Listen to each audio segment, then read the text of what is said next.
Assalamualaikum warahmatullahi wabarakatuh. Alhamdulillahilladzi an'amana bi nikmatil iman wal islam wa nusallimu ala khairil anam sayyidina Muhammad wa ala alihi wa sahbihi ajmain. Amma ba'du. Sahabat beriman yang dirahmati Allah, selamat berjumpa kembali di channel Rahman Hakiki. Saya berharap dan berdoa semoga kita senantiasa diberi sehat walafiat, istiqomah dalam beribadah, keluarga yang bahagia di dunia dan akhirat. Amin ya rabbal alamin. Kali ini saya akan menampilkan video tentang 3 amalan pokok di bulan suci Ramadan, dengan harapan agar ibadah yang kita lakukan di bulan Ramadan ini bisa maksimal dan mencapai target dengan baik, sehingga tercapai tujuan puasa, yaitu insan yang muttaqin. Allah berfirman dalam Al-Quran surat Al-Baqarah ayat 183, A'udzubillahi minasyaitonirrajim. Ya ayyuhalladzina amanu kutiba alaikumusiyam kama kutiba alal ladzina min qablikum la'allakum tattaqun.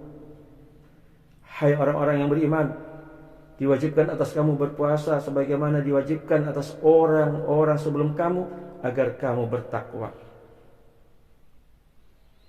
Qala Rasulullah sallallahu alaihi wasallam, man shoma ramadhana imanan wa ihtisaban ghufira lahu ma taqaddama min dhanbihi. Barang siapa berpuasa di bulan Ramadan penuh dengan iman dan mengharap ridha Allah, maka akan diampuni dosanya yang telah lalu.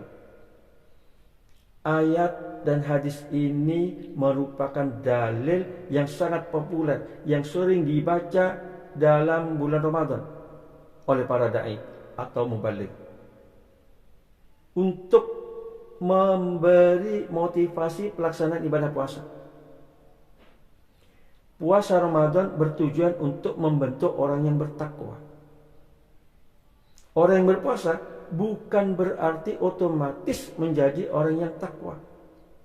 Tetapi dengan puasa, seseorang itu diharapkan menjadi orang yang bertakwa. Kalimat la'allakum tattaqun adalah kalimat harapan, yakni diharapkan menjadi orang yang bertakwa. Bagaimana untuk menjadi orang yang takwa atau orang yang muttaqin dengan puasa Ramadan? Sahabat beriman yang dirahmati Allah, ada 3 amalan pokok dalam bulan Ramadan yang harus dilaksanakan.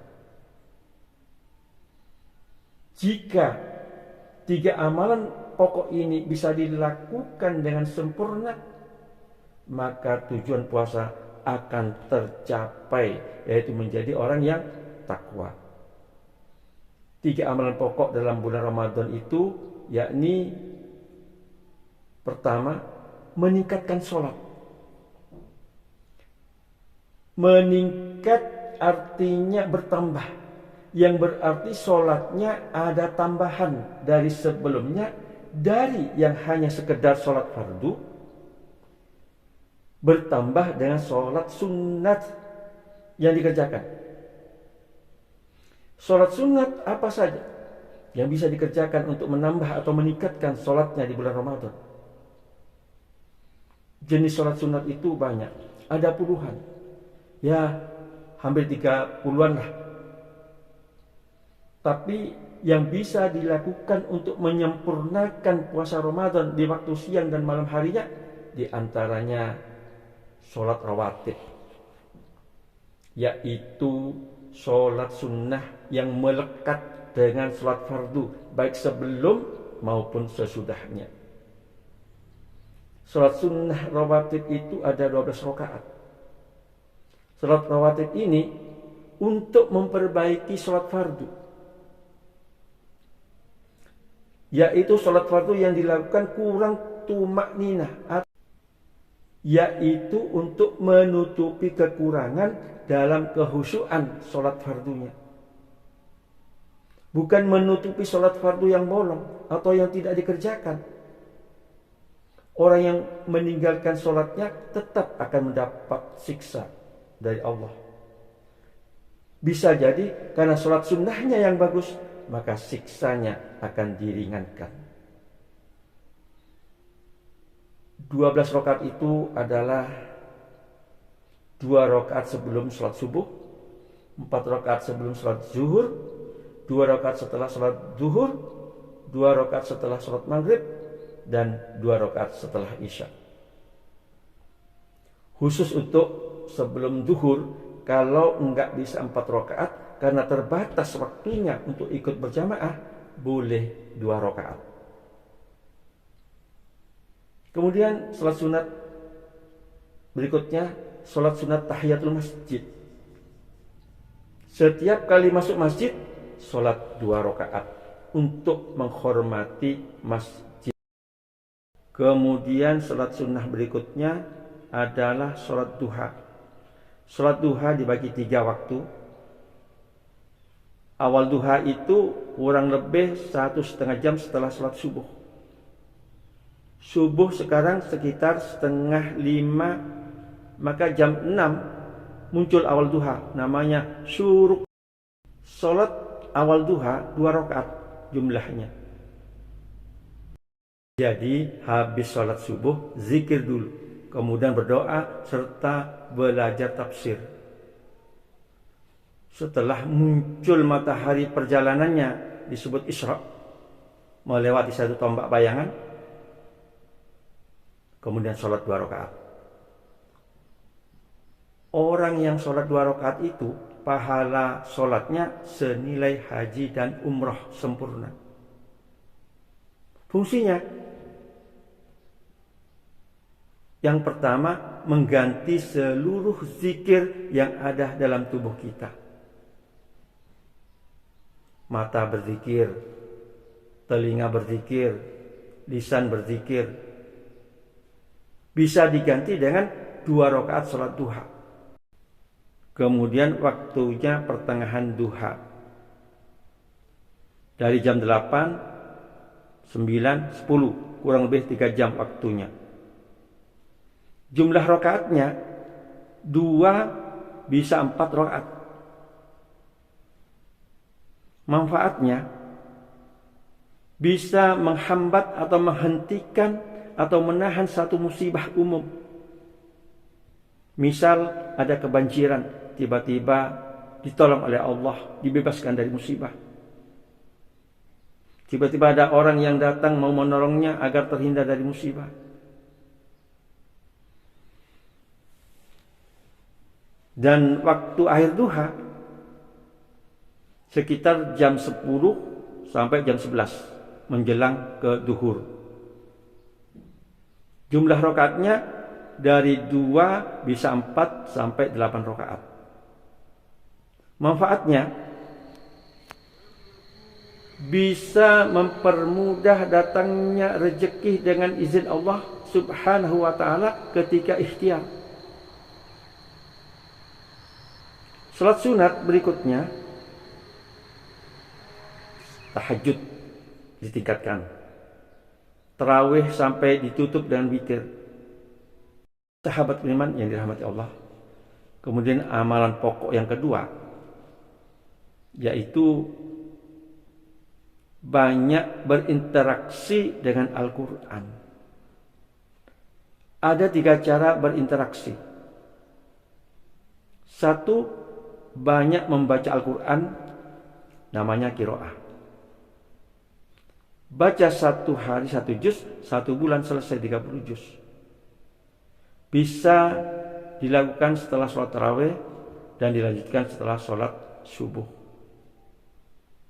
Ini untuk menghindari dampak negatif dari tidur setelah subuh. Atau bisa 1 juz dibagi 5 waktu, setiap selesai sholat 2 halaman. Insya Allah 30 hari selesai khatam Quran. Yang kedua, mengkaji kajian tilawah. Misalnya ingin mengetahui kandungan surat Al-Fatihah ketika mengkaji Al-Quran, dilakukan, punya 4 keutamaan. pahala umroh.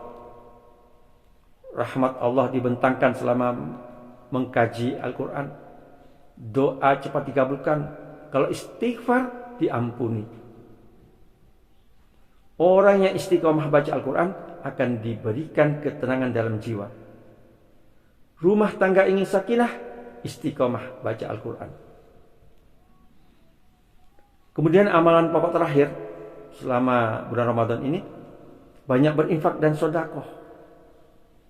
Barang siapa yang bersedekah dengan sebiji kurma, haram baginya api neraka. Man fatara sha'iman kana lahu mislu ajrihi ghaira annahu la yanqus min ajri shaimi syai'an. Siapa memberi makan orang yang berpuasa, maka baginya pahala seperti orang yang berpuasa tersebut, tanpa mengurangi pahala orang yang berpuasa itu. Dari Zaid bin Khalid al-Juhani radhiyallahu anhu, ia berkata bahwa Rasulullah sallallahu alaihi wasallam bersabda, siapa yang memfasilitasi buka orang puasa walaupun dengan sebiji kurma dan seteguk air, maka dia mendapatkan pahala seperti orang puasa itu tanpa dikurangi sedikit pun. Maksudnya sebiji kurma dan seteguk air adalah apa yang paling minimal kita bisa lakukan atau kita keluarkan. Harta yang dikeluarkan itu standar pahalanya 700 kali lipat. Di bulan Ramadan, harta yang dibelanjakan di jalan Allah itu 700 dilipat gandakan 10 kali. Ini dalilnya Al-Baqarah ayat 261. A'udzubillahi minasyaitonirrajim. Masalul ladzina yunfiquna amwalahum fi sabilillahi kamasali habbatin ambatat sab'a sanabila fi kulli sumbulatin mi'atu habbah wallahu yudha'ifu liman yasha wallahu wasi'un alim. Perumpamaan nafkah yang dikeluarkan oleh orang-orang yang menafkahkan hartanya di jalan Allah adalah serupa dengan sebutir benih yang menumbuhkan 7 bulir. Pada tiap-tiap bulir 100 biji. Allah melipat gandakan ganjaran bagi siapa yang dia kehendaki. Dan Allah maha luas karunia-Nya, lagi maha mengetahui. Maka dari itu disiapkan dari sekarang untuk infak dan sedekah. Semoga video ini bermanfaat dan semoga Allah Subhanahu wa taala memberikan kemuliaan kepada kita semua, kesehatan dan istiqamah dalam beramal dan ibadah yang diterima. Subhanahu wa ta'ala, subhanallah wa bihamdika, nashhadu an la ilaha illa anta, astaghfirullah, alhamdulillahi rabbil alamin. Assalamualaikum warahmatullahi wabarakatuh.